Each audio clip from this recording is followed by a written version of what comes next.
मला असं वाटतं की नवीन वर्ष या राज्यातील सर्व नागरिकांना सुख शांती समाधानाचं जावं एवढ्या सदिच्छा तर आमच्या आहेतच, पण ते सुख शांती समाधानात जाण्यासाठी नागरिकांच्या जीवनात येऊ घातलेल्या आलेल्या येऊ शकतील अशा अडीअडचणींवर मात करणं अशी व्यवस्था उभी करण्याचा निर्धार या महायुतीच्या सरकारने घेतलाय, ठरवलाय। माननीय देवेंद्र फडणवीस यांनी तर पहिल्याच दिवशी मुख्यमंत्री म्हणून गडचिरोलीत आणि त्या भागाचा दौरा आणि एका अर्थाने संदेशच दिलाय की आम्ही सर्व समावेशक अशा पद्धतीच्या विकासाचं स्वप्न घेऊन आता पुढे जातो। माननीय एकनाथ शिंदे साहेब, माननीय उपमुख्यमंत्री अजित पवार साहेब हे सगळेच याच पद्धतीने आता महाराष्ट्र थांबणार नाही या एका वाक्याला धरून येत्या वर्षामध्ये आम्ही सगळे कामाला लागलो। राऊतांचं सामनामध्ये मांडलंय की हे जे वर्ष आहे ते मुस्कटदाबीचे वर्ष सरलेलं आहे, हत्याकांड घडवणारे वर्ष। मला असं वाटतं की राऊत साहेब आजकाल एका अर्थाने भ्रमिष्ट झाल्यासारखे वागतायत आणि बोलतायत, आणि म्हणून भ्रमिष्ट झालेला माणूस सत्याला आधारित बोलत नाही। त्यांची उबाटा सेनेत मुस्कटदाबी होत असेल, उबाटा सेनेची शरद पवारांच्या राष्ट्रवादीत मुस्कटदाबी होत असेल, काँग्रेसने या दोघांची मुस्कटं फोडली असतील, काय मला माहीत नाही। आणि म्हणून या सगळ्या बाबतीमध्ये त्यांचा दृष्टिकोन हा भ्रमिष्ट माणसाच्या लेखनाचा आहे। तर साळवी देखील आता त्यांच्यावरती कारवाई आता भाजपकडे जातील का शिंदे गटाकडे जाईल असं मला याची पूर्ण माहिती नाही, त्यामुळे नाराजी व्यक्त केली आहे। ठाकरे गटाला मोठा फटका बसू शकतो कोकणामध्ये, याची पूर्ण माहिती। सर, AI संदर्भात काय सांगाल? नुकतीच तुमची बैठक झाल्याची माहिती मिळते, काय सूचना तुम्ही डिपार्टमेंटला दिलेल्या आहेत? या वर्षात नेमकी तुमची त्या संदर्भातली भूमिका काय असणार? गेल्या मार्च पासून केंद्र सरकारने आर्टिफिशियल इंटेलिजन्स, कृत्रिम बुद्धिमत्ता या विषयावरचं राष्ट्रीय धोरण आणि वर्ष त्या पुढचं त्या दृष्टीने गतिमान कार्यक्रम करण्याचं ठरवलं आहे। आजच्या 1 जानेवारीपासून आर्टिफिशियल इंटेलिजन्सच्या माध्यमाला लागणारा डेटा सेट ॲग्रिगेट करण्याच्या अभियानाला केंद्र सरकारने 7 पिलर्स निर्माण करून याबद्दलच्या कामाची गती वाढवलेली आहे। येणाऱ्या काळातली भाषा, तंत्रज्ञान आणि भविष्य हे आर्टिफिशियल इंटेलिजन्सच्या माध्यमातच आहे किंवा माध्यमातूनच होऊ शकतं। ही जगाची भाषा झालेली आहे। आणि मग अशा वेळेला महाराष्ट्र आपला या आर्टिफिशियल इंटेलिजन्सचा उपयोग, सदुपयोग, यातनं निर्माण होणाऱ्या संध्या, उद्यमशीलता, रोजगार या सगळ्याचा उपयोग योग्य पद्धतीने होऊन देशामध्ये महाराष्ट्र नंबर 1चा व्हावा म्हणून केंद्र सरकारने घातलेल्या धोरणांतर्गत राज्याने नंबर 1 कसा पटकवायचा आहे यासाठीचं एक AI धोरण महाराष्ट्र राज्याचं व्हावं आणि ते होण्यासाठीचे निर्देश मी त्या ठिकाणी आमच्या कालच्या विभागाच्या बैठकीत दिलेत। या 100 दिवसामध्ये एक सर्वंकष धोरण ज्यामध्ये सेफ्टी, उद्यमशीलता, startup, data set, clean data या सगळ्या विषयातलं धोरण आणि विविध क्षेत्रात त्याचा उपयोगिता याबद्दलचं आपण आणतो आहोत। आणि महाराष्ट्र एक पहिलं राज्य होईल की जे आर्टिफिशियल इंटेलिजन्सच्या संदर्भातलं राज्याचं धोरण समोर घेऊन येत आहे। वाल्मिक कराड यांना आता न्यायालयीन CBI कोठडी झालेली आहे, कसं बघतात? कठोर कारवाई होईल जो दोषी असेल।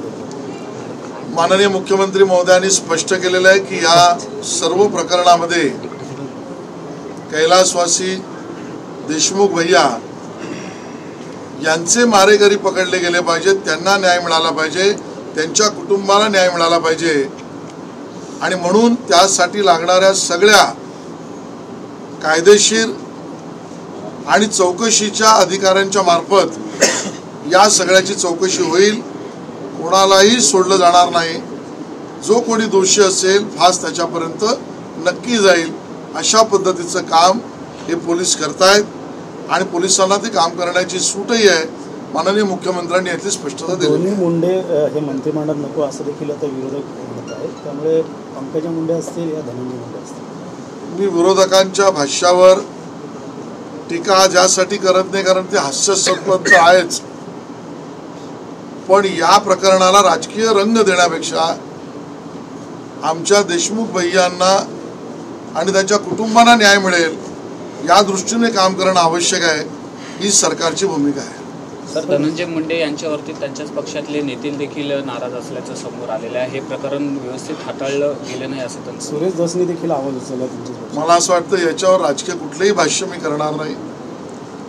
त्याबद्दल राजकीय भाष्य टाळून दिवंगत देशमुख भैयांना न्याय मिळवून देणं हीच आमची प्राथमिकता आहे. जळगावमध्ये हिंसक वळण पाहायला मिळतं. गुलाबराव पाटील यांच्या पत्नी यांच्या गाडीच्या वाहनात धडक दिल्यामुळे दोन्ही गावात वाद निर्माण झाला. मला संपूर्ण याची माहिती नाही, पण कायदा सुव्यवस्था कोणीच हातात घेऊ नये आणि कायदा सुव्यवस्थेचं राज्य राखणे सगळ्या नागरिकांचंच कर्तव्य आहे. पोलीस आपलं काम चोख करतील एवढंच मला या ठिकाणी म्हणायचं. तर स्थानिक स्वराज्य संस्थेच्या निवडणुका ज्या आहेत त्या एप्रिल किंवा मे मध्ये घेण्याचा सरकारचा विचार आहे. 22 जानेवारीला सुप्रीम कोर्टात राज्यातील स्थानिक स्वराज्य संस्थेच्या निवडणुकीबाबत सुनावणी. प्रकरण न्यायालयामध्ये आहे. तारीखही ठरलेली आहे. न्यायालयातला निर्णय येईपर्यंत आपण वाट पाहूया. पण महाराष्ट्रातील सामान्य नागरिकाला त्याच्या अधिकाऱ्यांच्या सेवा सुविधा मिळण्यासाठी स्थानिक स्वराज्य संस्थांच्या निवडणुकीत निवडून आलेल्या जनप्रतिनिधींची आवश्यकता आहे. त्यामुळे निवाडा लागल्यानंतर तातडीने कायदेशीर प्रक्रिया पूर्ण करून लवकरात लवकर निवडणुका घ्याव्यात ही सरकारची भूमिका आहे. अजित पवारांच्या आईने विठुरावाकडे साकडं घातलेलं की पवार कुटुंब पुन्हा एकदा एकत्र यावं. काय वाटतं या वर्षामध्ये? विनय गोविंदाने नांदावं. बघा, एवढ्या मोठ्या माऊलीने केलेल्या वक्तव्यावर मी माझं मत व्यक्त करावं एवढा मोठा नाही. सदस्य नोंदणी सुरू झालेली आहे. महाराष्ट्रात आगामी महानगरपालिका असतील या भाजपला कशा प्रकारचा आता फायदा होणार आहे? भारतीय जनता पक्षाने ठरवलंय या आजच्या 1 तारखेपासून 20 तारखेपर्यंत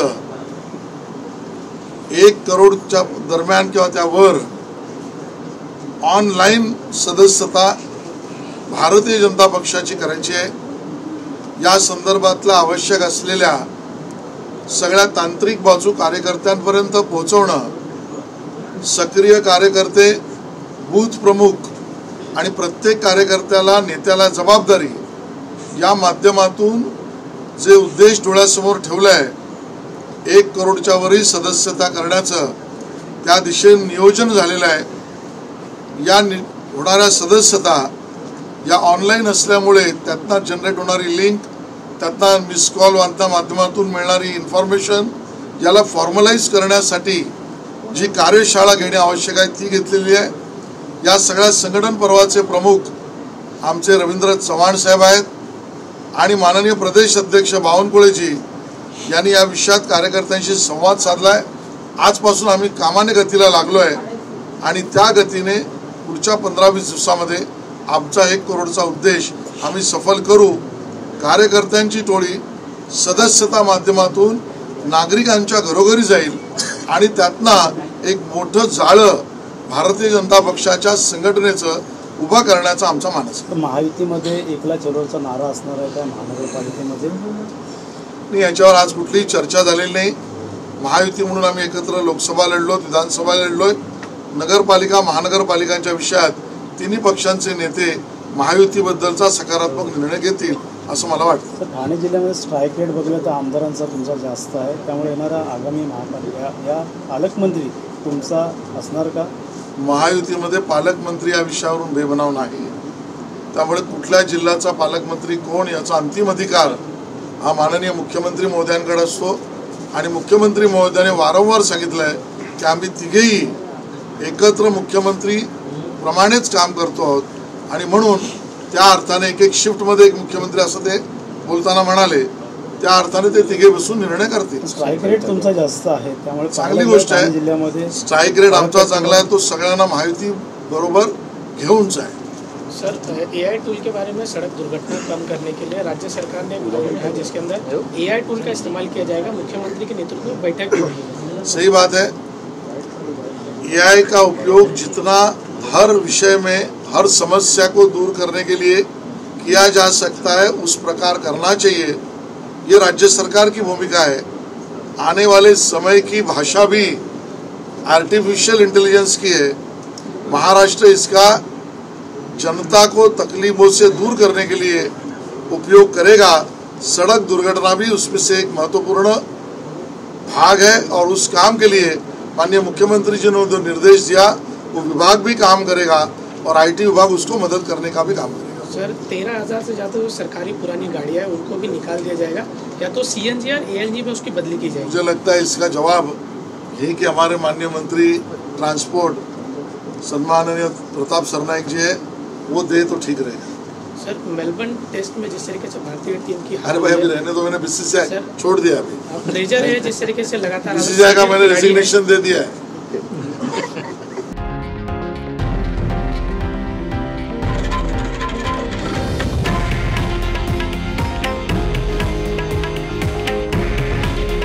हे आहे देशातील नंबर 1 न्यूज नेटवर्क आणि आपण पाहत आहात TV9 मराठी. काळजी तुमची, हित महाराष्ट्राचं.